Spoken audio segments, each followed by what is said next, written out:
ہر مسئلے کا حل موجود ہوتا ہے۔ اس کے مصادق نمر نے گہری سانس لیا اور اس عورت کو ایک دوسری عورت کی مویت میں باہر لے جانے لگا۔ جب کوئی پوچھتا تو اس کے پاس جواب موجود تھا۔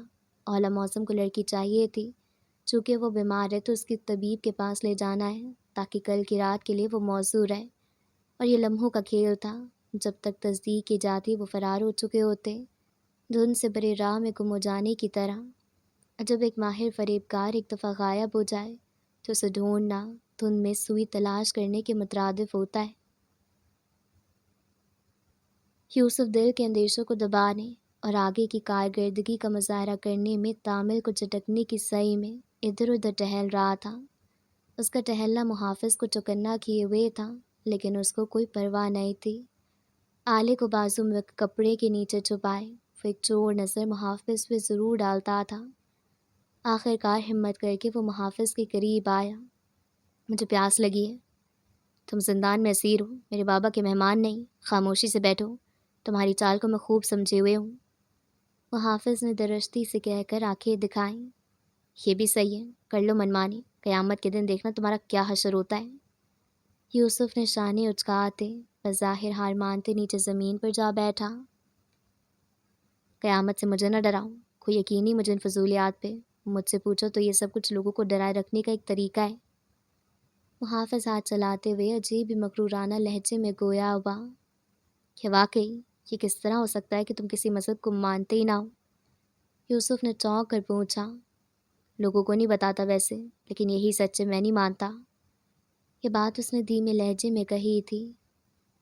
ویسے سچ بتاؤں تو مجھے بھی یہی لگتا ہے، تمہاری بات درست ہے، یہ لوگوں کو ڈرانے کے طریقے ہیں۔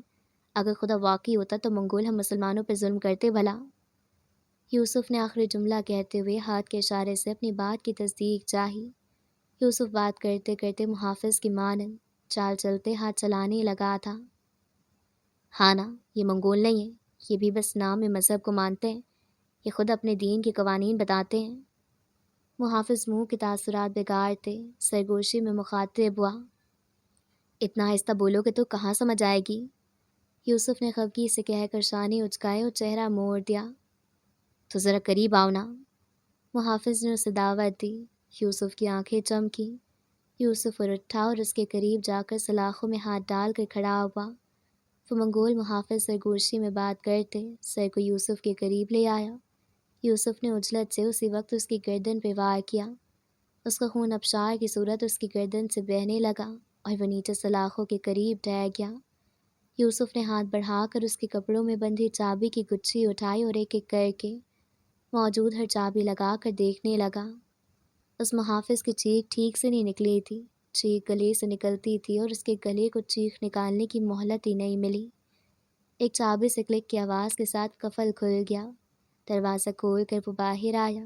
نظر اٹھا کر سامنے دیکھا تو وہاں راہداری تھی۔ راہداری میں کوئی نہیں تھا۔ وہ نیچے جھکا اور محافظ کے کان میں سرگوشی کی۔ جب فرشتے تمہاری دھلائی کریں گے نا، تب اور اچھے سے پتہ لگ جائے گا تمہیں کہ یہ فضولیات لوگوں کے ڈرانے کے لیے بنائی گئی ہے یا حقیقت ہے۔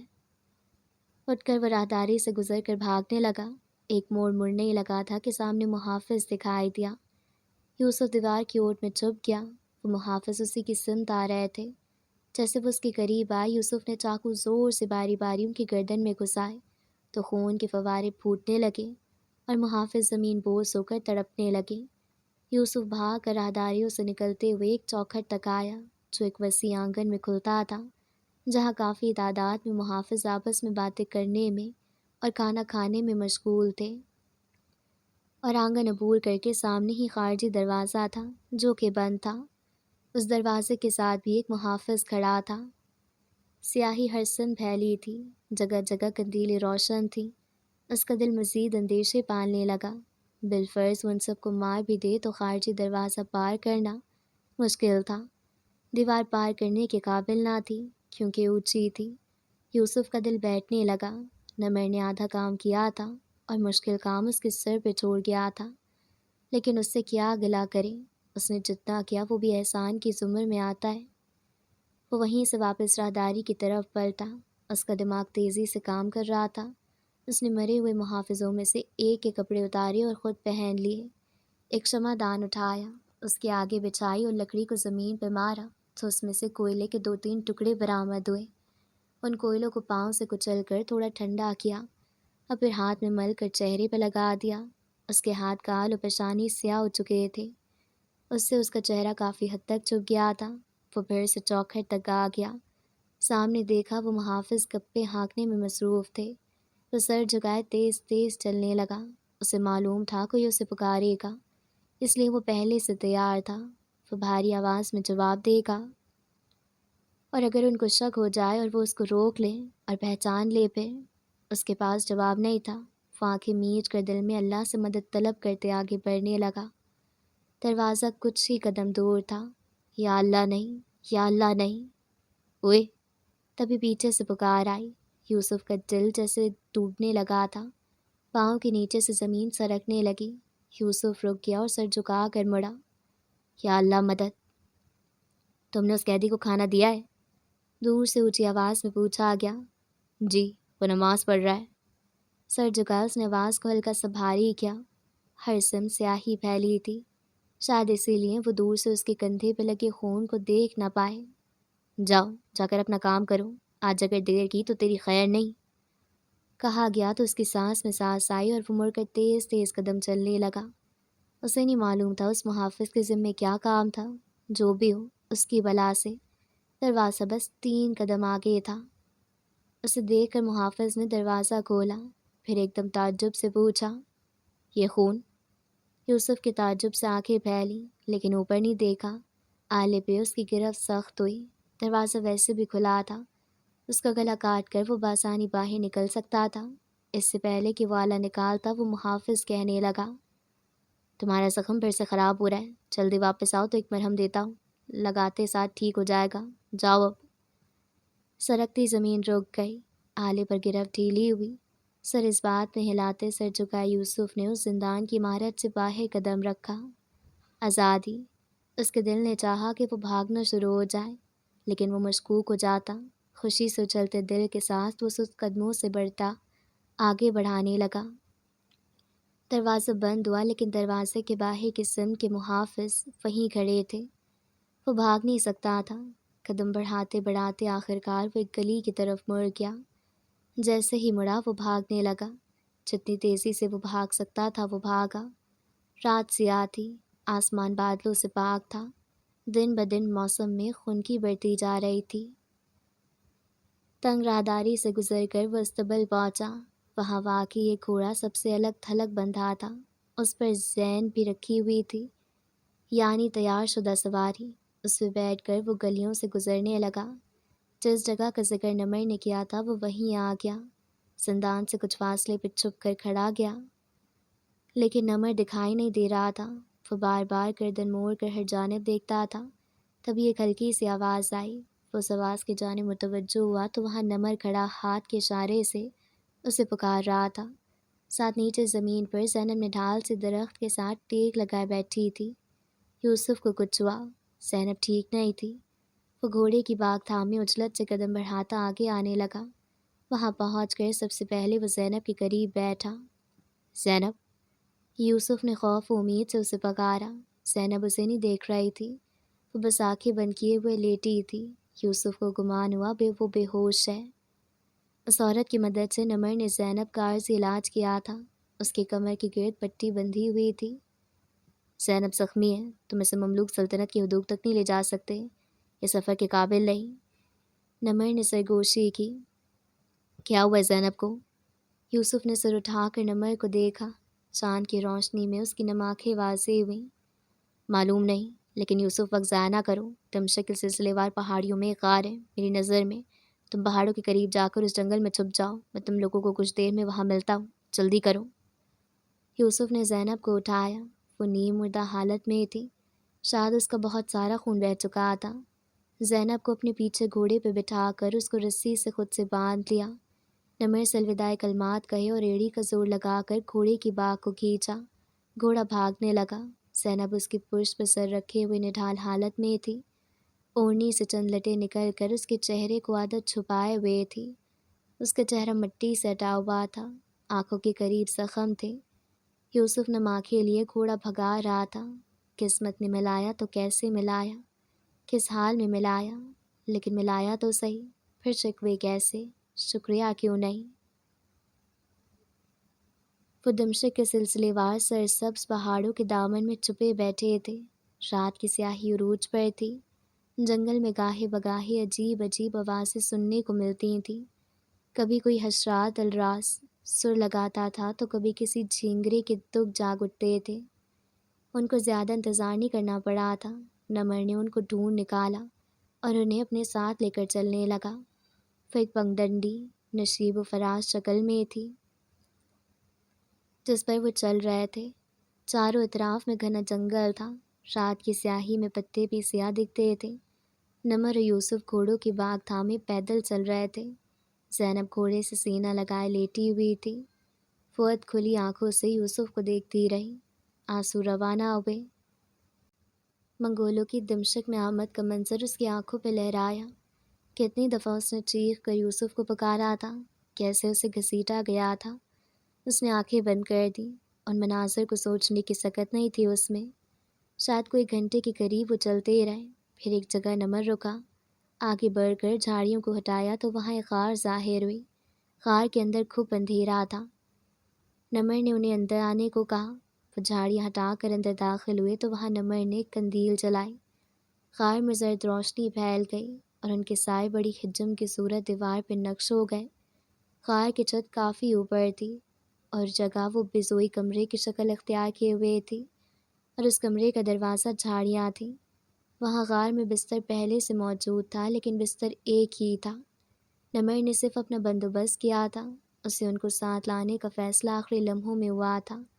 جلدی جلدی وہ مشکل سے اپنی جان بچا کر آیا تھا کہ جا کے ان کے لیے کوئی بندوبست کرتا۔ یوسف نے زینب کو اس بستر پر سلایا۔ نمر اور یوسف غار کی کھردری دیوار سے ٹیک لگا کر بیٹھے۔ وہ ایک دوسرے کے مد مقابل تھے۔ کھردری دیوار ان کی پشت کو چبھ رہی تھی، لیکن یہ تکلیف کچھ نہیں تھی اس تکلیف کے سامنے جو وہ جھیل آئے تھے۔ تم کون ہو؟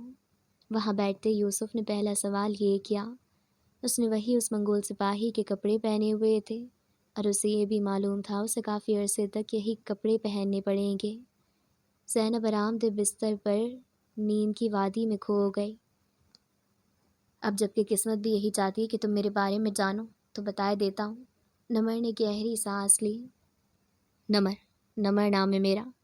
بچپن میں ہی میرے ماں باپ کا انتقال ہو گیا تھا، نہ جانے کیسے۔ نمر نے شانے اچکائے۔ کم از کم مجھے یہی بتایا گیا تھا، پھر مجھے اغوا کیا گیا۔ میں کافی چھوٹا تھا، مجھے کچھ ٹھیک سے یاد نہیں۔ سمجھ بوجھ والی عمر میں اس سب کا خود سے اندازہ لگایا۔ مجھے نہیں معلوم میرے ماں باپ کون تھے یا میرے بہن بھائی تھے یا نہیں۔ اغوا ہونے کے بعد کافی عرصے تک میں بغداد میں رہا۔ وہاں پہ مجھ سے مانگنے کا کام لیا جاتا تھا۔ پھر جب میری عمر 15 سال کے قریب ہوئی تو مجھے ایک منگول علاقے میں بیچا گیا۔ تب سے میں ان کے ساتھ ہی رہتا رہا۔ اس غار کی مقدس خاموشی میں صرف نمر کے بولنے کی آواز تھی، جیسے باقی ساری دنیا سکوت اختیار کیے اسے سن رہی تھی۔ پھر ان سے غداری کیوں کر رہے ہو؟ اور تم ان کی فوج میں کیسے ہو؟ ان کی فوج میں جانا مشکل نہیں ہے۔ فارم فوجیوں سے صرف لڑنے کا کام لیتے ہیں، کوئی خاص خبر وہ ظاہر نہیں کرتے، سو وہ رکھ لیتے ہیں فوجی۔ میں بھی گیا ان کی فوج میں، لیکن میں ان کا حامی نہیں تھا۔ میرا مقصد کچھ اور تھا۔ میں اپنے وطن بغداد جانا چاہتا تھا، اپنے مسلمان لوگوں کے ساتھ رہنا چاہتا تھا۔ ان کی فوج کے ذریعے میں بغداد میں داخل ہوا اور وہیں فرار ہو گیا۔ پھر پتہ ہے مجھے کون ملا؟ وہی شخص جس نے مجھے اغوا کیا تھا اور بیچا تھا۔ اس کے سینے میں تیور پیوسا تھا، اس کی آخری سانسیں چل رہی تھیں جب اس نے مجھے بتایا کہ بغداد میرا اصل شہر نہیں ہے، مجھے دمشق سے اغوا کیا گیا تھا۔ تبھی میں بغداد کو چھوڑ کر دمشق آیا ہوں۔ اگر تم نہ بھی ملتے میں نے فرار ہونا تھا۔ میرا مقصد ان کی قید سے آزاد ہونا تھا اور میں نے اپنا مقصد پورا کر لیا ہے۔ 9 سال لگے لیکن کر لیا۔ یوسف کو ایک لمحے کے لیے لگا اس کو اس کا بھائی مل گیا ہے۔ اس کی باتیں اس کو سکون پہنچا رہی تھیں۔ اس کا دل چیخ چیخ کر گواہی دے رہا تھا۔ اس کے نقوش اس کے بھائی سے نہیں ملتے تھے، لیکن بڑے ہو کر تو نقش تبدیل ہو جاتے ہیں نا۔ اس کی آنکھیں وہیں تھیں، سنہری، لیکن اس کے بھائی کا نام نمر نہیں، عمر تھا۔ کیا پتہ جس نے اس کو اغوا کیا اس نے اپنی طرف سے نام رکھا وہ عمر کا۔ اغوا کرنے والے کو اس کے اصل نام کا کیسے علم ہو سکتا ہے بھلا؟ وہ خود تو ناسمجھ معصوم تھا، اس کو خود سے کچھ بھی یاد نہیں۔ اسے وہی پتہ ہے جو اس اغوا کار نے اسے بتایا تھا۔ یوسف مخمصے میں پڑ گیا۔ کئی سورج ابھرے اور آفتاب میں غروب ہوئے، کئی چاند ہلال سے بدر میں تبدیل ہوئے اور بارشیں برسیں، پھر دھوپ چھایا، پھر بارشیں برسیں، موسم تبدیل ہوا، خنکی بڑھ گئی۔ ان سلسلے وار پہاڑیوں نے سفید دلہن کا جوڑا پہن لیا، لیکن یوسف کے دل کے آسمان و فضا کا موسم نہ بدلا۔ سیاہ بادل چھائے رہے، وہ سیاہ بادل جن کا برسنا نہ برسنا دونوں نقصان دہ تھا۔ زینب کی حالت بہتر نہ ہوئی، بگڑ گئی تھی۔ اس کا زخم خراب ہو گیا تھا۔ وسائل کے نہ ہونے کی وجہ سے علاج بہتر طور پر نہ ہو سکا۔ دن کا زیادہ تر حصہ وہ بخار میں تپتی رہتی تھی، سوکھ کر تنے کی طرح لاغر ہو چکی تھی۔ اب تو کچھ بولتی بھی نہیں تھی، چہرہ زرد پڑتا جا رہا تھا۔ یوسف اس کے غم کے ساتھ ساتھ جنگ میں شرکت نہ کر سکنے کے غم میں گھل رہا تھا۔ اس کے پاؤں کسی نادیدہ زنجیر میں بندھے ہوئے تھے۔ وہ زینب کو اکیلا چھوڑ کے کیسے جاتا؟ نمر تھا، لیکن پھر بھی وہ غیر تھا۔ زینب کا ہر کام یوسف کو کرنا پڑتا تھا۔ وہ کسی غیر کو اپنی بیوی سونپ کر کیسے جاتا؟ لیکن اس کا دل تکلیف سہتے سہتے گل سڑ گیا تھا جیسے۔ روز زینب کے قریب بیٹھتے اس کی آنکھیں نم ہو جاتی تھیں۔ شروع کے دنوں میں تو وہ اس سے معافی مانگتی تھی کہ وہ اس پر بوجھ بن چکی ہے۔ مجھے شکوہ ہے اللہ سے۔ ایک دن یوسف اس کے پاس بیٹھے کہہ رہا تھا۔ زینب نے نکاہت سے اس کو دیکھا۔ اس کے بھورے اور سبز رنگ کے مرکب آنکھیں مرجھا گئی تھیں، خوشی کی رمق ڈھونڈنے سے بھی نہیں ملتی تھی۔ میں نے کیا کیا ہے زینب؟ نظر اٹھا کر ماضی کو دیکھتا ہوں تو دل خون کے آنسو روتا ہے۔ حال کو دیکھتا ہوں میری بے بسی میرا سینہ چیرتی ہے، اور مستقبل میں دور دور تک کچھ نظر نہیں آتا۔ میں تھک گیا ہوں زینب۔ یوسف اس کا ہاتھ تھامے سر جھکائے رو رہا تھا۔ غار میں زرد روشنی پھیلی تھی، نمر کہیں باہر تھا۔ زینب نے رن سے اسے دیکھا۔ یوسف کو صرف شیبہ کی غداری کا علم تھا، اس کے علاوہ وہ کچھ نہیں جانتا تھا۔ اس روز دمشق میں کیا ہوا یوسف کچھ نہیں جانتا تھا۔ کیا وہ اس کو سب کچھ بتا دے؟ وہ شیبہ کی غداری پر ہی رنجیدہ تھا۔ وہ اسے کچھ اور بتاتی تو کیا وہ سہ پاتا؟ ہرگز نہیں۔ یوسف پہلے سے ہی ٹوٹا ہوا ہے، وہ اسے مزید نہیں توڑ سکتی۔ بتائے یوسف، زینب سے بمشکل کلمات ادا ہوئے۔ قربان۔ یوسف نے سر اٹھا کر زینب کو دیکھا۔ کہاں وہ زندگی سے بھرپور زینب، کہاں یہ مایوس و بیمار زینب؟ میں روز اللہ سے دعا کرتی ہوں۔ ایک آنسو ٹوٹ کر زینب کے تکیے میں جذب ہو گیا۔ میرے یوسف کو آزاد کر دے، میری جان لے لے مالک۔ اس کا لہجہ دل چیر دینے والا تھا۔ یوسف کے لیے نہیں۔ یوسف نے نفی میں سر ہلاتے سر جھکا کر رونے لگا۔ اس کے ساتھ پورا غار رونے لگا۔ زرد روشنی ویران آنکھوں سے انہیں دیکھتی رہی۔ اب اس کی زبان اس کا ساتھ نہیں دیتی، اب وہ کچھ نہیں بولتی تھی۔ سردی کی سرد راتیں اس کے مرض کو اور خراب کر دیتی تھیں۔ اس نے کئی دفعہ سوچا کہ وہ زینب کو لے کر مملوک سلطنت کی حدود میں داخل ہونے کی کوشش کرے، لیکن خراب موسم اور زینب کی بگڑتی حالت اس کے ارادے کو پست کر دیتی تھی۔ یوسف پورا دن زینب کی ضروریات کے بعد کچھ وقت نمر کے ساتھ گزارتا تھا، یا پھر تنہائی میں، اور نمر ان کے کھانے پینے کا بندوبست کرتا تھا اور اطراف میں چکر بھی لگاتا تھا۔ جب کبھی ان کو کسی منگول کے آس پاس ہونے کا احساس ہوتا تو وہ بے آواز ہو کر چھپ جاتے، اور یہی معمول رہتا تھا۔ وہ کبھی نمر سے نہیں کہہ پایا کہ اس میں اسے اپنا گمشدہ بھائی نظر آتا تھا۔ کس لحاظ سے کہتا؟ کیا وجہ بتاتا؟ صرف یہ کہ اس کا بھائی بھی ایک بچپن میں گم ہو گیا تھا، اور اس میں اس کو اپنا بھائی نظر آتا تھا۔ یہ اتنا آسان نہیں تھا، اگر وہ مانتا ہی نہ تو۔ اور کیا پتا وہ اس کا بھائی ہو ہی نہ، بس اس کی یہ خواہش تھی کہ اس کا بھائی اسے مل جائے، تو کیا اس خواہش کو لے کر وہ ہر ملنے والے بے جڑ جن کے ماں باپ کا علم نہ ہو سکے کو اپنا بھائی گمان کر لے گا؟ ان سب سوچوں کے باوجود اس نے ایک دفعہ کوشش کی، لیکن نہیں کہہ پایا۔ اور ویسے بھی اس کے پاس اور بھی دکھ تھے، اور بھی مسئلے تھے جن پہ اداس رہ کر اپنا وقت کاٹ سکتا تھا۔ نمر کہیں جا تو نہیں رہا تھا؟ یہ مسئلہ حل ہو جائے پھر دیکھ لے گا وہ اس سے مسئلے کو بھی۔ یہ وہ سوچ تھی جب اس نے آخری دفعہ اس معاملے کو ذہن میں چھیڑا۔ ایک روز ایسے ہی وہ غار سے نکل کر آسمان تلے سرسبز پہاڑ پر بیٹھے تھے۔ تب پہلی برف باری نہیں ہوئی تھی۔ نمر اس کے ساتھ تھا۔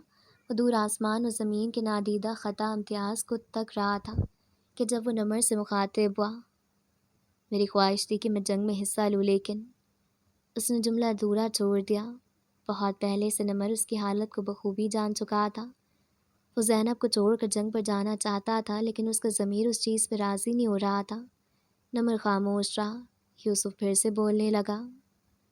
پورا عرصہ بھاگ دوڑ کرتا رہا، لوگوں کو جہاد کی ترغیب دی، اپنی پوری جوانی اس کام میں لگا دی، لیکن جب جہاد کا وقت آیا تو دیکھو میں کہاں پھنسا ہوا ہوں۔ عجیب بے بسی چھائی تھی اس کی آنکھوں میں۔ غم نہ کرو، بس دعا کرو کہ اللہ مسلمانوں کو نصرت دے۔ اس حالت میں جب تمہاری بیوی بیمار ہے، اسے تمہاری ضرورت ہے، میرا نہیں خیال کہ تمہیں جہاد کا سوچنا چاہیے۔ بیوی کی تیمارداری ایک قسم سے تمہارا جہاد ہے۔ نمر نے نرمی سے اس کو سمجھانے کی کوشش کی، لیکن یوسف شاید اس کو نہیں سن رہا تھا۔ وہ دور سامنے نہ جانے کس چیز کو دیکھے جا رہا تھا، شاید اپنے مقصد میں پیچھے رہ جانے کے خوف کو۔ نمر، کہ میں اپنی محبت کے پیچھے خدا کے فرض سے غافل ہو گیا ہوں۔ وہ ایک دم رونے لگا۔ میرا دل پھٹ رہا ہے، مجھے تکلیف ہو رہی ہے کہ میں جہاد میں کیوں نہیں ہوں۔ ادھر مسلمان مر رہے ہوں گے اور میں ادھر ایسے ہی بیکار بیٹھا ہوں۔ وہ بالکل بچوں کی طرح رونے لگا۔ آج کل یوسف ہر دوسری بات پر اشک بہاتا نظر آتا تھا۔ اس کا دل زخمی تھا، ہر وقت اس سے خون رستا تھا۔ نمر جلدی سے اس کے قریب آئے اور اس کے گرد بازو حمائل کیے۔ تم ادھر ایسے ہی نہیں بیٹھے یوسف، اپنی بیمار بیوی کی خدمت میں لگے ہو، یہ کافی نہیں۔ نمر جانتا تھا اس کے الفاظ اس کو ڈھارس نہیں پہنچا سکتے، یا شاید اسے ان الفاظ کی ضرورت بھی نہیں تھی، بس وہ اپنے اندر کا درد بیان کر رہا تھا۔ اندر سے اسے خود بھی معلوم تھا کہ اس حالت میں یہ جہاد واجب نہیں۔ اس دن وہ کافی وقت تک اس سے گلے لگائے روتا رہا۔ پھر شام ہوئی تو وہ لوٹ آئے، پھر رات ہوئی، اور یہ رات و دن کا سلسلہ چلتا رہا، لیکن اس کا امتحان ختم نہ ہوا۔ زینب بیمار تھی۔ دور اندر یوسف دل میں چاہتا تھا کہ زینب اس تکلیف سے آزاد ہو جائے۔ پھر وہ متذبذب ہو کر خود سے سوال کرتا تھا، زینب آزاد ہو یا یوسف؟ پھر ندامت سے سر جھکا دیتا تھا اور نفی میں سر ہلاتے رونے لگتا تھا۔ شاید وہ ایک برا شوہر تھا۔ کبھی وہ دل برداشتہ ہو کر تنہا نکل پڑتا تھا غار سے، بھارے دل سے، خیر ہموار راستوں پہ۔ آج بھی وہ ایسے ہی نکل آیا تھا۔ صبح کی سنہری ٹھنڈی روشنی ہر طرف پھیلی تھی۔ وہ برف سے آدھے ڈھکے گھاس پہ نیچے گھٹنوں کے گرد بازو لپٹائے بیٹھا تھا۔ آج کافی دنوں بعد دھوپ نکلی تھی، تبھی اس کے سر پہ درخت کا سایہ تھا۔ وہ دور سامنے ویران آنکھوں سے افق کو دیکھ رہا تھا۔ سامنے سرسبز پہاڑ کا سلسلہ تھا۔ خون کا جمع دینے والا سرد ہوا آہستہ آہستہ اس کے بال اڑا رہی تھی۔ بہت زور زور سے اس کا دل رونے کا کر رہا تھا۔ وہ پھنس نہیں گیا تھا کہیں، بس مشکلات اتنی زیادہ تھیں کہ وہ لڑتے لڑتے تھک گیا تھا۔ اس کی آنکھیں اداس تھیں، کہیں کہیں سے آنکھ کے گوشے نم بھی تھے۔ بعض دفعہ انسان کسی مسئلے میں شدت سے پھنس جاتا ہے، اسے کوئی مخرج، نکلنے کا راستہ نظر نہیں آتا، تب اللہ تعالیٰ اسے کوئی بات سمجھانا چاہ رہا ہوتا ہے، لیکن اس انسان کو وہ بات سمجھ نہیں آ رہی ہوتی، کیونکہ صحیح و غلط میں فرق کرنے والی حس مفلوج ہو چکی ہوتی ہے۔ اس کی وجہ یہ ہوتی ہے کہ وہ اللہ کے کلام سے دور رہتا ہے۔ وہاں پورے میں ہوا سے درخت کی ٹہنیاں اور پودوں کے ہلنے کی آواز کے سوا ایک اور بھی آواز تھی، دور کہیں پس منظر میں سنائی دیتی تھی، کوئل کی کوہ۔ اس کے علاوہ مکمل سکوت تھا، یا پھر یہ آزمائش ہوتی ہے مستطیل قسم کی۔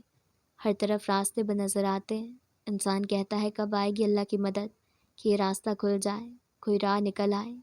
انسان کے ہاتھ تب بندھے ہوتے ہیں، وہ کچھ نہیں کر پاتا، وہ بس اداس نظروں، ڈوبے ہوئے دل کے ساتھ سامنے بیٹھا تکتا رہتا ہے۔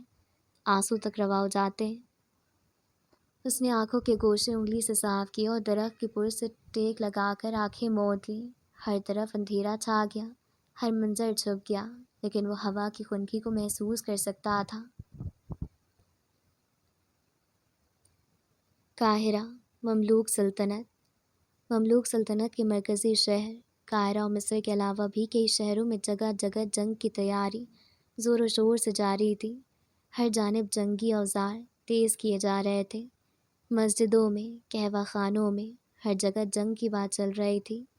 ہر کوئی تیار تھا۔ یہ روح کافی عرصے بعد اپنے خول سے باہر نکل کر دشمن سے نبرد آزما ہونے کی تیار تھی۔ سیف الدین قدس نے منگولوں کے ہتھیار ڈال دو والے پیغام کے ساتھ بھیجے گئے سفیر سے بدتر سلوک کر کے منگولوں سے جنگ کا اعلان کر دیا تھا۔ حکومت کی طرف سے جنگ کی آزادی کے بعد ہر روح جوش و جذبے سے سرشار تھی۔ اب تو دو دشمن قریب تر تھے۔ منگول فوج پیش قدمی کرتے ہوئے مصر علاقے صحرائے سینا تک پہنچ گئی تھی، لیکن خدا کے کیا کرنے، وہاں ایک انوکھی خبر ہلاکو خان کی منتظر تھی۔ وہ جیسے صحرائے سینا کے مقام پر پہنچا، اس کو منگول سلطنت سے ایک پیغام بھیجا گیا۔ وہ پیغام حزن کا پیغام تھا۔ ہلاکو خان کو خبر ملی کہ منگولوں کا خاقان اعظم موقع خان جنوبی چین کی سلطنت کو فاتح کرتے ہوئے موت کی آغوش میں جا سویا ہے۔ اور صرف یہی نہیں، اس سب کے بعد ہلاکو خان کے بھائیوں میں جانشینی کی جنگ بھی چھڑ گئی ہے۔ اس سب سے ہلاکو خان سخت پریشان ہو چکا تھا۔ اس کا جانا ضروری تھا۔ اس نے مصر پر چڑھائی کا منصوبہ طے کر دیا اور اپنے کمانڈر کتبوغا کی سربراہی میں 20,000 کے قریب فوج شام میں چھوڑی اور خود باقی فوج کے ساتھ آذربائیجان روانہ ہو گیا۔ یہ خبر سیف الدین کے حوصلے کو بلند کرنے کے لیے کافی تھی اور اس کو فتح کا اشارہ گردانتے انہوں نے جنگ کا مقام بھی منتخب کر لیا۔ جنگ کے لیے شہر کے بجائے باہر نکل کر عین جالوت کی زمین کو منتخب کیا گیا، کیونکہ شہر میں جنگ کا مطلب تھا شہر میں خون ریزی اور تباہی، اور وہ یہ نہیں چاہتے تھے۔ عین جالوت تک پیش قدمی کرنے کے لیے اب ان کی فوج تیار تھی۔ یہ قاہرہ کے ایک قہوہ خانے کا منظر تھا، جہاں پہ ایک بزرگ بلند آواز میں وہاں بیٹھے لوگوں سے مخاطب تھا۔ اللہ تعالیٰ فرماتے ہیں، تم ہمت نہ ہارو اور نہ غم کھاؤ، تم ہی غالب آؤ گے اگر تم ایمان والے ہو تو۔ یا شباب، اے نوجوانوں، ڈرنا نہیں ہے، میں تم میں سے ایمان کی حلاوت دیکھ رہا ہوں، اللہ کی نصرت تمہارے ساتھ ہے۔ وہ بزرگ جیسے بات کوئی ختم کرتا تھا، پورے قہوہ خانے میں اللہ اکبر کی صدائیں بلند ہو جاتی تھیں۔ وہ امامر شخص ان کو حوصلہ بلند کرنا چاہتا تھا، اور یہ وہاں کا رواج بھی تھا۔ جنگ میں جانے والے سپاہیوں کے لیے عرب اسلام سے پہلے تک صرف اشعار کا استعمال کرتے تھے، لیکن اسلام کے ذریعے ان تک اللہ کا کلام پہنچا تھا، جو ان اشعار سے بھی بڑھ کر ان کے دل مضبوط کرنے کی طاقت رکھتے تھے۔ دشمن چاہے جتنا بھی مضبوط ہو، لیکن اس کی چوٹی اللہ کے ہاتھ میں ہے۔ اللہ تعالیٰ فقط ہم کو آزما رہے ہیں کہ کیا ہم درد مند کی صدا سن کر خاموش رہتے ہیں یا اس کا نام لے کر ان کی مدد کو نکلتے ہیں۔ اللہ کے ہاتھ میں ہی ساری طاقتیں ہیں۔ وہ چاہے تو دشمن سانس نہ لے سکے، لیکن نہیں، وہ ہم کو دیکھ رہے ہیں کہ ہم کیا کرتے ہیں، کان لپیٹ کر بیٹھے ہیں یا کچھ کرتے ہیں۔ قیامت کے دن سوال کیا جائے گا، تمہیں طاقت دی تو تم نے کہا صرف کی۔ کسی کو جہاد تلوار سے ہوتا ہے، کسی کا جہاد قلم سے، اور کسی کا الفاظ ادا کرنے سے، اور یہ الفاظ ذہن سازی کرتے ہیں ان جسموں کی جو یہ تلوار اٹھاتی ہے۔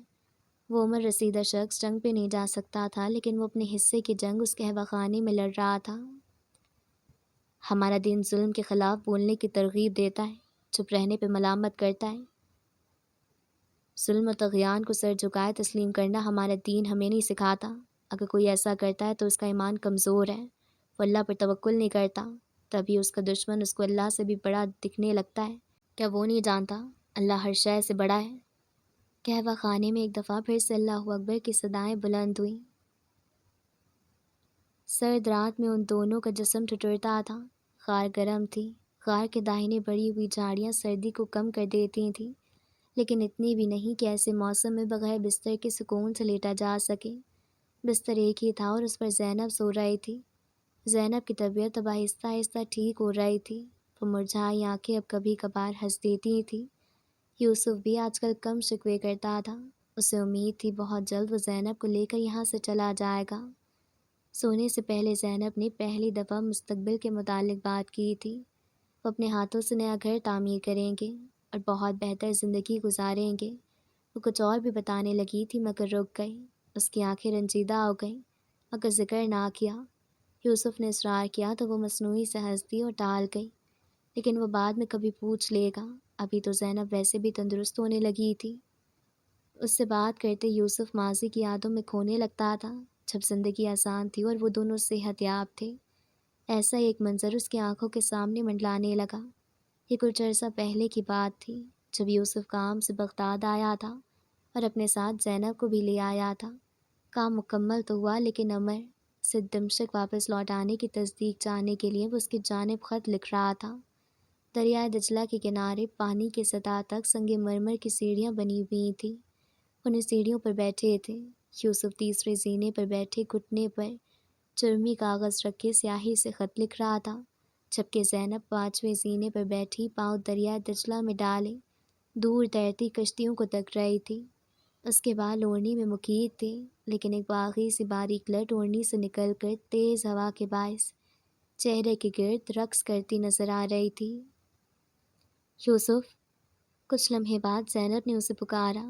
چرمی کاغذ پر قلم چلاتا ہاتھ روک کر یوسف نے ایک مصروف نظر اٹھا کر اسے دیکھا۔ بغداد اور دمشق میں کیا فرق ہے؟ یوسف نے اچنبھے سے مسکرایا۔ یہی کہ بغداد ایک حکومتی سطح پر دارالحکمت ہے اور دمشق صوبائی سطح پر، اور بغداد ہر چیز میں دمشق سے آگے، سیاست میں، ثقافت میں، علم و دانش میں، معاشیت میں، فن تعمیر میں، حتیٰ کہ آبادی میں بھی۔ تم سمجھے نہیں۔ زینب ہنوز دریا دجلہ کی جانب رخ کیے کشتیوں کو تک رہی تھی۔ دور پانی کی لہریں آہستہ سے رینگتی ہوئی ان کے قریب آ رہی تھی۔ سمجھاؤ پھر۔ بغداد نے بہت پہلے ترقی کر لی تھی، بہت علم سمیٹ لیا تھا، لیکن وہ محبت کرنا بھول گئے۔ بغداد مغرور ہے اور دمشق مہمان نواز۔ بغداد شہر علم و دانش ہے اور دمشق شہر محبت ہے۔ اپنا شہر ہر کسی کو پیارا ہوتا ہے خانم، سر جھٹکتے یوسف نے مسکرا کر کہا اور پھر سے خط لکھنے لگا۔ اپنے شوہر کی بات نہیں، میں یہاں بیت الحکمت دیکھنے آئی تھی، لیکن وہاں کا کارندہ مسودوں کو بلندہ تھامے جتنے تفاخر سے مجھے کم علم ثابت کرنے پر تلا تھا، یہ چیز میرا زخمی کر گئی دل زخمی کر گئی۔ دل چھوٹا نہ کرو، کسی ایک شخص کے رویے کی وجہ سے پورے شہر کو ایسا نہ کہو۔ تمہیں بغداد سے بہت امیدیں ہیں، تبھی تم اس کے بارے میں کچھ نہیں سن رہے، لیکن میں تمہیں بتاؤں، بغداد کبھی نہیں نکلے گا اپنی خاطر۔ یہاں سب خود غرض ہیں، یہ کوئی فروئی مسئلے پر ایک دوسرے کی جان لینے پر آ جاتے ہیں۔ تم ان کے اتحاد پہ یقین رکھتے ہو؟ یوسف بس زینب کو دیکھتا رہا۔ وہ سے لاجواب کر گئی تھی، لیکن بہرحال وہ پر اعتماد تھا۔ ماضی غار کے اس کھردرے دیواروں میں کہیں گم ہو گئی، اور حال نے اپنی جگہ سنبھال لی۔ غار کی ایک طرف زینب لیٹی ہوئی تھی اور دوسری جانب یوسف اور نمر قریب سو رہے تھے۔ یوسف سو نہیں رہا تھا، لیٹے ہوئے غار کی چھت کو تک رہا تھا۔ اس کا ذہن مستقبل میں کرنے والے افعال کا سوچ رہا تھا، کس طرح وہ زینب یہاں سے نکلیں گے، اور وہ زینب کو کسی محفوظ جگہ پہ چھوڑ کر جنگ کے لیے جائے گا۔ جنگ مسلمان جیت لیں گے، وہ اور زینب واپس دمشق آ جائیں گے، زندگی آسان ہو جائے گی۔ وہ اپنے بچوں… یوسف! نمر نے آواز دی۔ یوسف سوچ کی وادی سے نکل کر حال میں واپس آیا۔ تخیل میں انسان کیا کیا نہیں کر سکتا۔ میں کافی وقت سے ایک بات سوچ رہا ہوں۔ نمر کسی خیال میں کھوئے ہوئے بول رہا تھا۔ اس کا بھی شاید یوسف والا حال تھا، سو وہ بھی نہیں رہا تھا، چھت کو گھور رہا تھا۔ کون سی بات؟ جہاد کے متعلق، نمر نے جواب دیا۔ یوسف خاموش رہا، اس کے بعد مکمل کرنے کا انتظار کرنے لگا۔ وہ دونوں غار کی چھت کو گھور رہے تھے۔ نمر بولنے لگا۔ میرا ایک دوست تھا خراسان میں، وہ بھی مسلمان تھا۔ پھر ایک دن ہم جہاد کے بارے میں بات کرنے لگے تو اس کی باتیں سن کر ہی مجھے اندازہ ہوا کہ جہاد جیسے موضوع پر بھی اختلاف ہے۔ نمر نے رک کر سانس لی۔ یوسف خاموشی سے سن رہا تھا۔ میں نے بچپن سے یہی سنا تھا، جہاد کے دو اسباب ہیں، جہاد فی سبیل اللہ، مسلمان ملکوں میں ہوتے ظلم کے خلاف جہاد، اور کوئی قوم اگر آپ سے جنگ کرے تو دفاعی طور پہ جہاد کرنا۔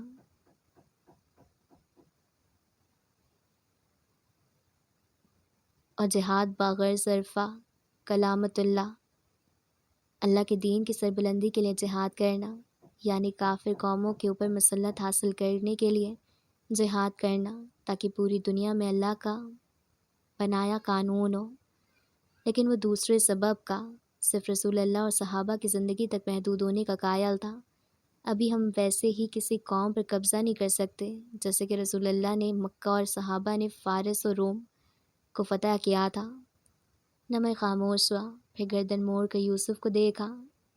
مجھے بات سمجھ آ رہی ہے، لیکن جو چیز تمہیں کھٹک رہی ہے وہ پوچھو نمر۔ یوسف نے اس کی گردن موڑنے پر اسے دیکھ کر جواب دیا، جہاد فی سبیل اللہ والی بات تو سمجھ آتی ہے، لیکن یہ جہاد بغیر ظرفہ کلامت اللہ، اس سب پر آ کر میرے سوالات جنم لینا شروع ہوتے ہیں۔ مجھے اس بات سے کوئی غرض نہیں کہ یہ صحابہ اور رسول اللہ کی زندگی تک محدود ہے یا نہیں۔ مجھے یہ بات کھٹکتی ہے کہ کیا یوں کسی کی بھی ملک پر تسلط حاصل کرنا اللہ کے نام کی بلندی کے لیے، اور جب وہ تسلط قائم ہونے نہ دیں تو ان سے جنگ کرنا اور خون بہانا، کہ یہ درست ہے؟ نمر اب پھر سے چھت کو تکنے لگا۔ یوسف بھی چھت کو ہی گھور رہا تھا۔ یہ پہاڑ کس طرح غار کی شکل اختیار کر لیتے ہیں؟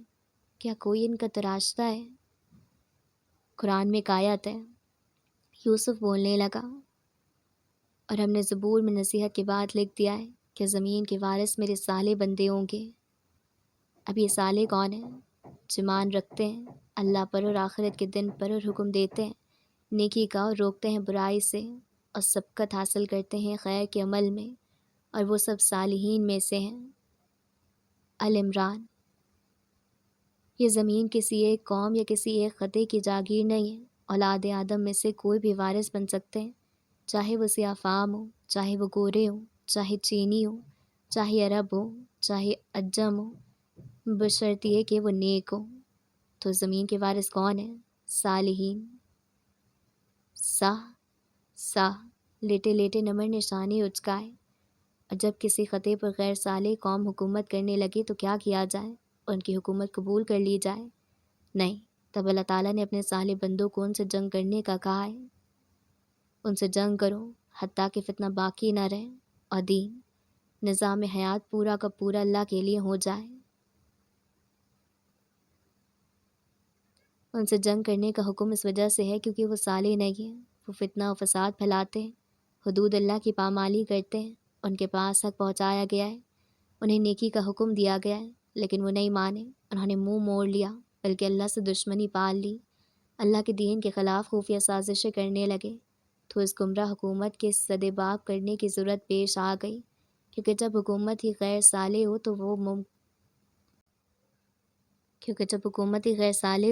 تو وہ حکومت اس پوری قوم کو اللہ کے دین پر چلنے سے روکے گی۔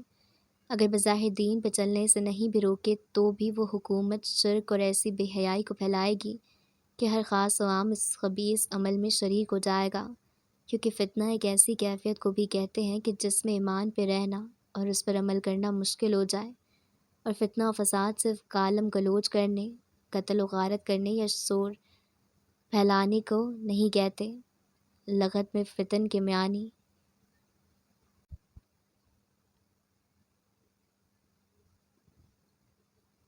قتل و غارت کرنے یا شورش پھیلانے کے نہیں کہتے۔ لغت میں فتن کے معنی ہے سونے کو تپا کر دکھانا کہ وہ کھوٹا ہے یا کھرا۔ مجازن اس سے مراد یہ ہے وہ چیز لی گئی ہے جو انسان کو امتحان و آزمائش میں ڈالنے والی ہو، کیونکہ آزمائش میں بھی انسان ایک طرح سے تپتا رہتا ہے۔ مکہ کے مشرکوں نے جو مسلمانوں کے ساتھ کیا وہ آزمائش ہی تھی۔ حضرت بلال کے احد کہنے پہ انہیں تپتے صحرا پہ اوندھا لٹایا جاتا تھا۔ یہ فتنہ ہی ہے، کسی کو اللہ کی راہ سے ہٹانا اور ان کو کسی اور سیر سے مشغول کر دینا۔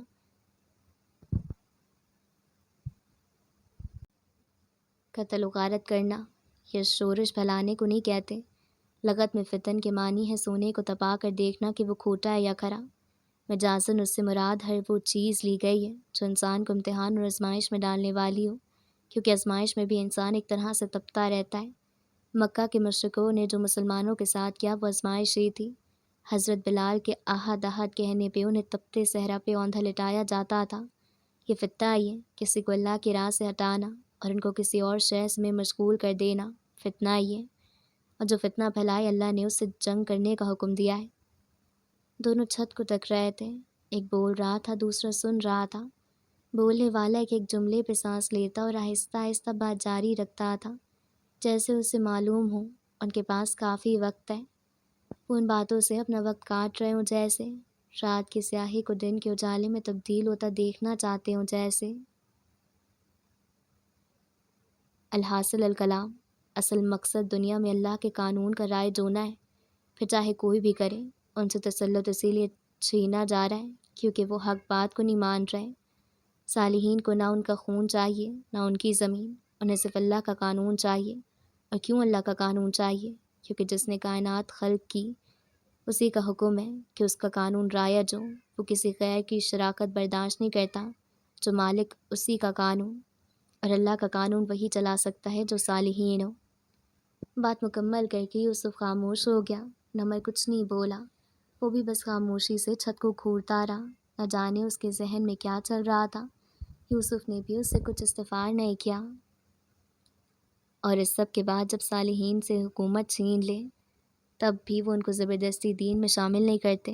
ان سے جزیہ لیا جاتا ہے تاکہ وہ زیر دست نیچا ہو کر رہیں، اور زبردست اونچا اللہ کا نام ہو۔ چند ثانیے خاموش رہنے کے بعد یوسف پھر سے گویا ہوا۔ اسے نیند نہیں آ رہی تھی۔ وہ چاہتا تھا نمر اس کے ساتھ گفتگو میں حصہ لے، کوئی سوال کرے، کچھ بتائے، لیکن نمر بس چھت کو گھورتا رہا، پھر آنکھیں موند لیں۔ شاید اسے اپنے سوال کا جواب مل گیا تھا، یا وہ کچھ اور ہی سوچ رہا تھا۔ جو اچھا انسان ہوتا ہے نا، وہ اپنے حقوق کے ساتھ ساتھ دوسروں کے حقوق کی بھی پاسبانی کرتا ہے۔ انسان کے ذمے اپنے حقوق کے ساتھ ساتھ دوسروں کے حقوق بھی ہیں۔ اپنا جلتا گھر بجائے تو دوسرے کا جلتا گھر بھی بجائے۔ خود گناہ سے بچ رہا ہے تو دوسروں کو بھی بچائے۔ یہی رویہ اجتماعی بھی ہے۔ ایک قوم اپنے خطا میں فتنہ و فساد پھیلائے، دوسروں کے حق سلب کرے، اس خطے میں اللہ کے پیغام کی اشاعت ہونے سے روکے، جو اللہ کا نام لے ان سے بیر پالا جائے، خدا کی حدود کو پامال کرے، تو دوسرے اقوام کو اس کو روکنے کے لیے نکلنا چاہیے، کیونکہ یہ ان کا فرض بنتا ہے۔ یوسف اس بات سے بے خبر کہ نمر سو چکا تھا بولتا رہا، پھر نہ جانے کب نیند نے اسے بھی آغوش میں لے لیا۔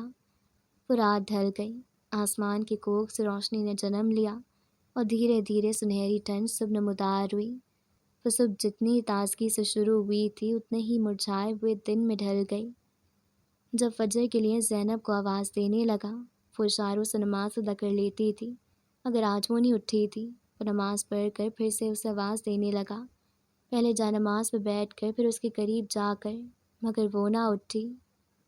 وہ کافی دیر تک اسے آواز دیتا رہا، مگر وہ بے حس و حرکت رہی۔ پھر جب اس نے ہاتھ بڑھا کر اس کو چھوا تب بھی کوئی جنبش نہ ہوئی، تو یوسف ایک لمحے کو ٹھہر گیا۔ ایک عجیب سی ہوک اس کے دل میں اٹھی، ایک درد کی لہر برق کسی رفتار سے اس کے قلب کی شیرانیوں میں دوڑ گئی۔ وہ ساکن پلکوں سے اسے دیکھتا رہا، پھر لرزتا ہوا ہاتھ اس کے چہرے تک لے گیا۔ اس کا چہرہ ٹھنڈا پڑ چکا تھا، بے کیف اس کی آنکھوں میں نمی نے جگہ پکڑ لی۔ وہ بچوں کی طرح لبھیج کر اسے دیکھنے لگا، بے قابو آنسو ٹوٹ کر گرنے لگے، مگر وہ اسے پھر بھی آوازیں دینے لگا، زینب، میری زینب، زینب۔ یقین کرنا مشکل ہو رہا تھا، کیونکہ وہ صحت یاب ہونے لگی تھی۔ یہ کوئی یقینی چیز تھی ہی نہیں۔ یوسف کیسے یقین کر لیتا؟ وہ تو تندرست ہو رہی تھی۔ وہ مسلسل اسے آوازیں دیتا رہا، حتیٰ کہ نمر اس کے پاس آ بیٹھا، نتنوں کے قریب وہ ہاتھ لے گیا اور پھر نفی میں سر ہلاتے اس نے یوسف کو تسلی دینا چاہی۔ یوسف تعجب سے ہنسا اور پھر رنج سے رو دیا۔ زندگی بہت غیر متوقع تھی، خاموشی سے اس کی روح پر وار کر گئی، ساتھ میں یوسف کو رنجیدہ کر گئی تھی۔ خاموشی سے اس کی روح پرواز کر گئی تھی، ساتھ میں یوسف کو رنجیدہ کر گئی تھی۔ وہ حزن کا دن تھا، کیونکہ وہ زینب کی موت کا دن تھا۔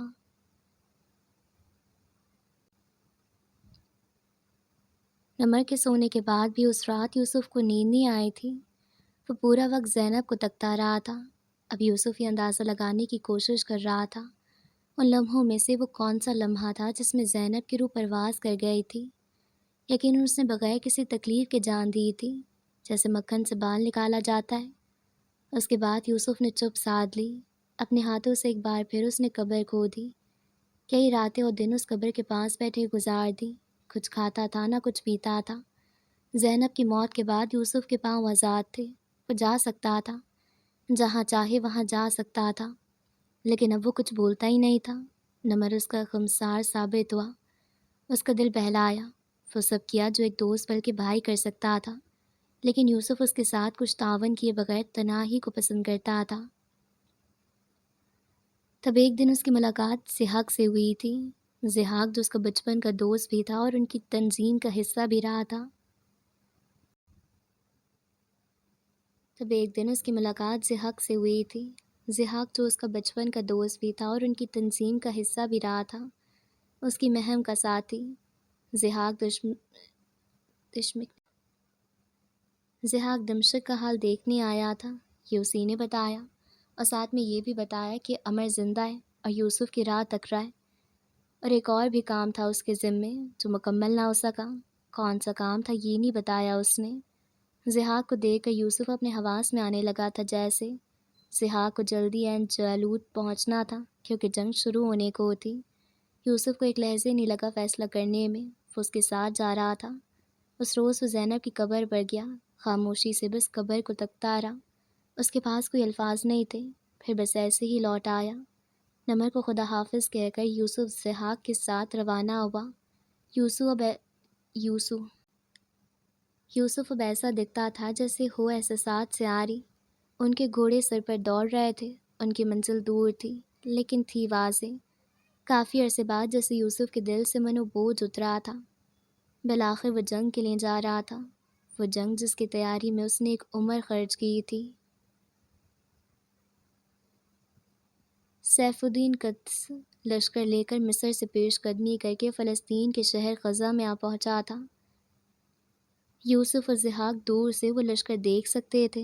یوسف کے لب مختصر سے مسکان میں ڈھلے۔ وہ پہلی بار جنگی لشکر دیکھ رہا تھا۔ قدس کے لشکر کا پرچم بلند تھا، نیزے سیدھے، اور چہروں پر وہ جذبہ عیاں تھا جس میں شہادت یا فتح کی چاہت ہو۔ ان کے گھوڑے قدم بڑھاتے فاصلہ کم کرتے جا رہے تھے۔ 3 گھڑ سوار لشکر سے ان کی جانب لپکے تھے۔ انہیں پہچان کر وہ ان کے ساتھ ہی پلٹنے لگے۔ لشکر قریب تر آتا جا رہا تھا۔ تمہیں ہمیشہ کہتے ہو میں جنگ لڑوں گا، لیکن یہ تو بتاؤ تم گھڑ سوار ہوگے، تیر ننداز ہوگے یا صف اول کا سپاہی؟ بابا کریم نے ایک بار اس سے سوال کیا تھا۔ کھمسن یوسف نے سوچتے ہوئے آنکھیں چھوٹی کی۔ کون سا بہادر ہوتا ہے؟ صف اول کا سپاہی۔ پھر وہی بنوں گا۔ صف اول کا سپاہی کیا کرتا ہے؟ یوسف معصومیت سے پوچھنے لگا تو بابا کریم ہنس دیے۔ وہ تلوار جلانا جانتا ہے، دشمن کے سامنے جا کر تلوار سے لڑتا ہے۔ وہ گھڑ سواری نہیں کرتا، تیر اندازی نہیں کرتا؟ نہیں۔ بابا کریم مسکراہٹ دبائے نفی میں سر ہلانے لگے۔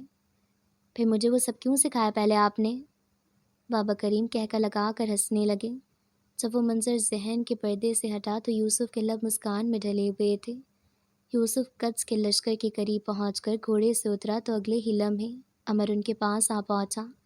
یوسف اور ضحاک کو دیکھ کر عمر مسکرایا اور خوشی سے بغل گیر ہوا۔ تمہارا بہت انتظار کیا ہم نے یوسف، مجھے خوشی ہے کہ تم صحیح سلامت ہو۔ بہت شکریہ، یوسف نے مسکرا کر بس اتنا ہی کہا۔ یوسف کی آنکھوں کا رنج ہر کوئی دیکھ سکتا تھا۔ تم جنگ کا خواب دیکھتے تھے، اب جنگ تمہاری چوکھٹ پر کھڑی ہے۔ خدا کا شکر ہے۔ سیف الدین قدس امیر بیرس کے ساتھ کھڑے ہو کر پورے لشکر کا جائزہ لینے لگا۔ ان کی آنکھوں میں فخر بھی تھا، جوش و جذبہ بھی۔ کچھ ہی وقت گزرا تو وہ اپنے گھوڑے پر سوار ہوئے، براہ راست جنگ کی جانب، براہ راست عین جالوت کی جانب۔ خدا ہمارا حامی و ناصر ہو۔ امیر رکن الدین بیبرس نے بلند آواز لگائی۔ یکدم اللہ اکبر کی صدائیں گونجنے لگیں، گھوڑوں میں حرکت آئی، لشکر آگے بڑھنے لگا۔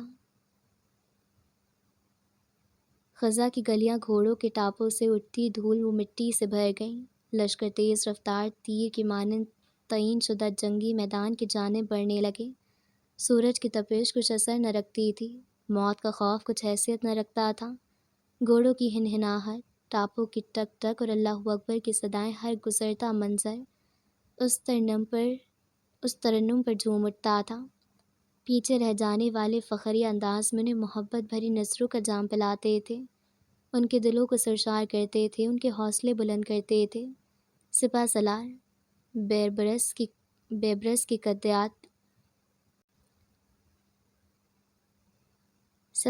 بیبرس کی قیادت میں اگلی صفیں راستوں کا جائزہ لیتے سب سے آگے تھی۔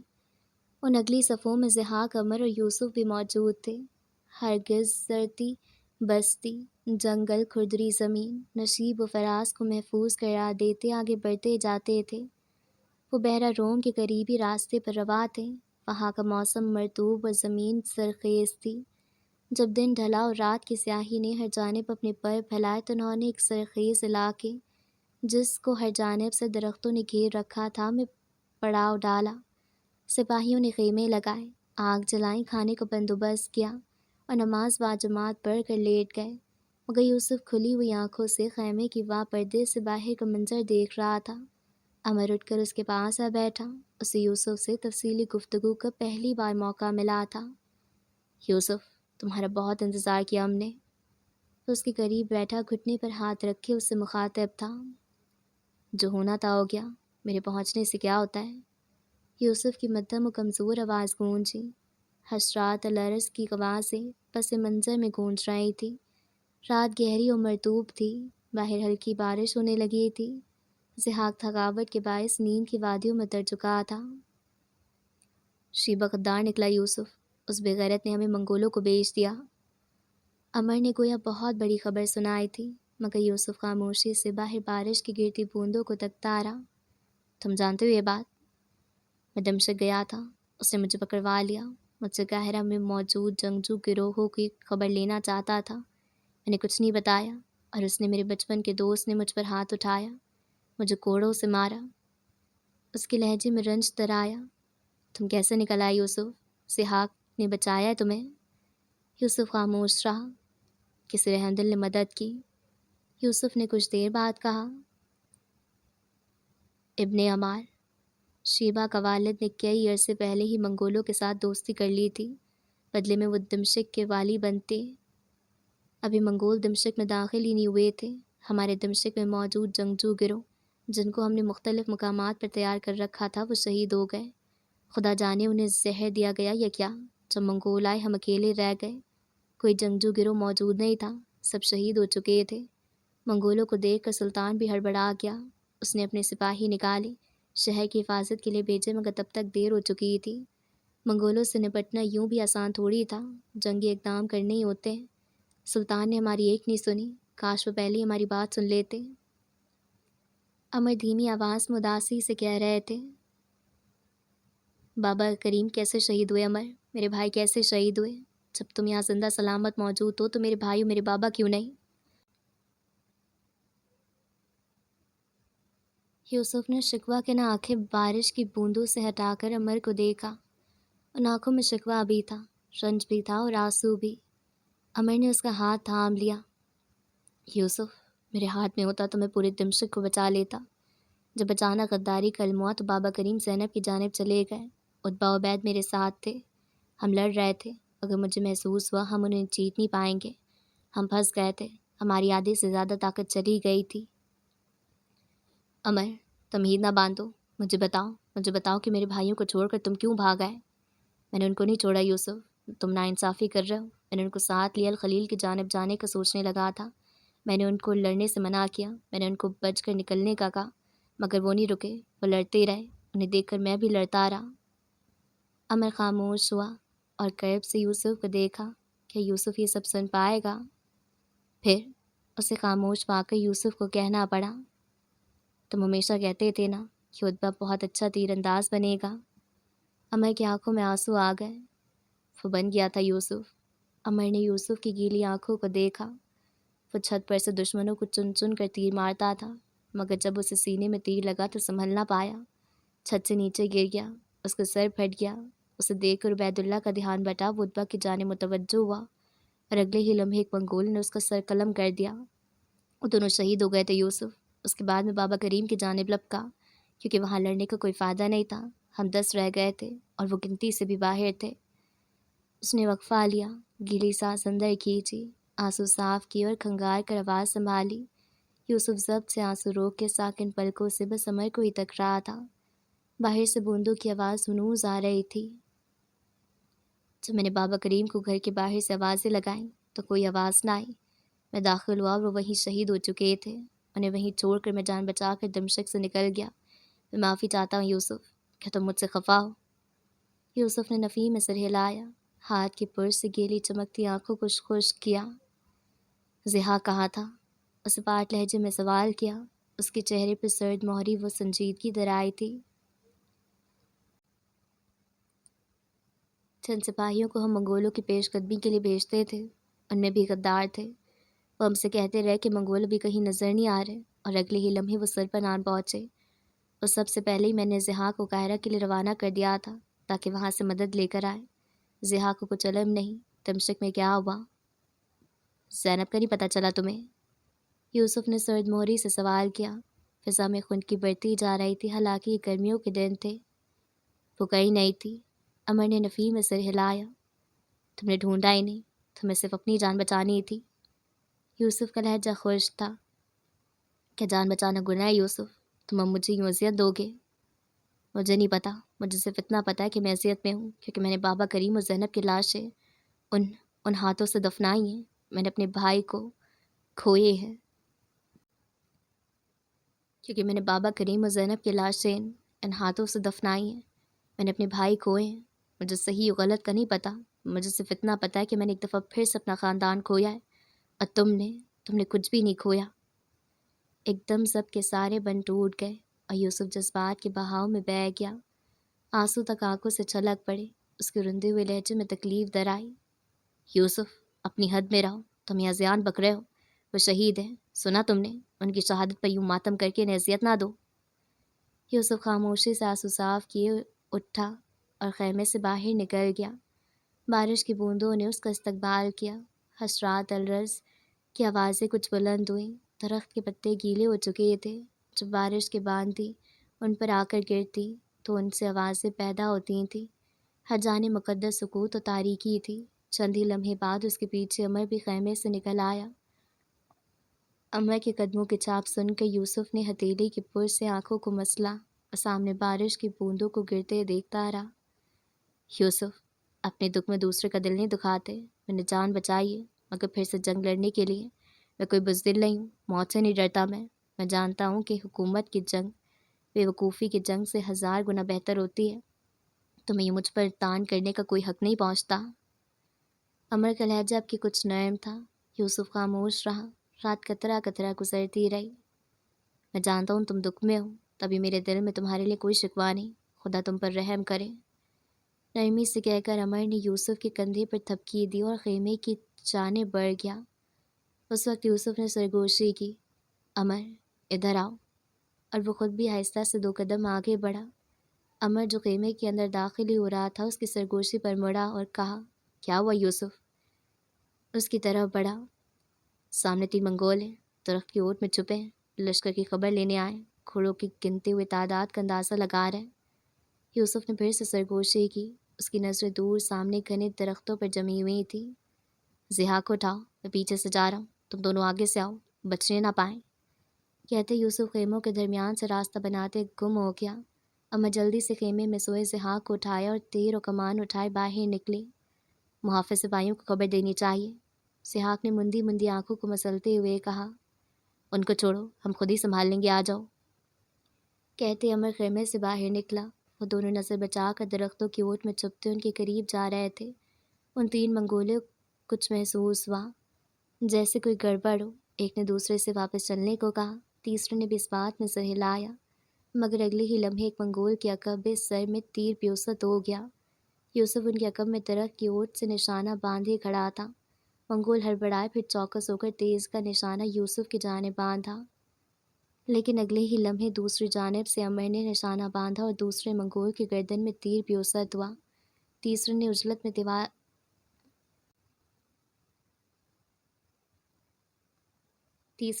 میں تلوار سینے میں پیوست کر کے خود ہی اپنی جان لے لی۔ ان تینوں کی لاش قریب آ کر وہ جمع ہوئے۔ عمر نے مسکرا کر یوسف سے ہاتھ ملایا۔ یوسف نے مسکرا کر سر کو خم دیا۔ پھر مجھے کیوں اٹھایا تم دونوں نے؟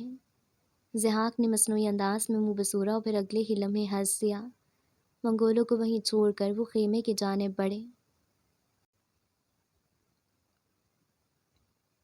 دوسرا دن فجر کی اذان کے ساتھ ہی شروع ہوا۔ نماز باجماعت کے بعد لشکر روانگی کی تیاریوں میں لگ گئی۔ راستے میں کبھی چٹیل میدان تو کبھی کھٹیاں آئیں۔ دوسرا دن فجر کی اذان کے ساتھ ہی شروع ہوا۔ نماز باجماعت کے بعد لشکر روانگی کی تیاریوں میں لگ گئی۔ راستے میں کبھی چٹیل میدان تو کبھی گھاٹیاں آئیں۔ اس دن کے اختتام پر انہوں نے پہاڑ کے دامن میں پڑاؤ ڈالا۔ اس رات سب سے پہلے ہی یوسف سو گیا۔ سیف الدین قدسور سب سالار ببرز کے تقاری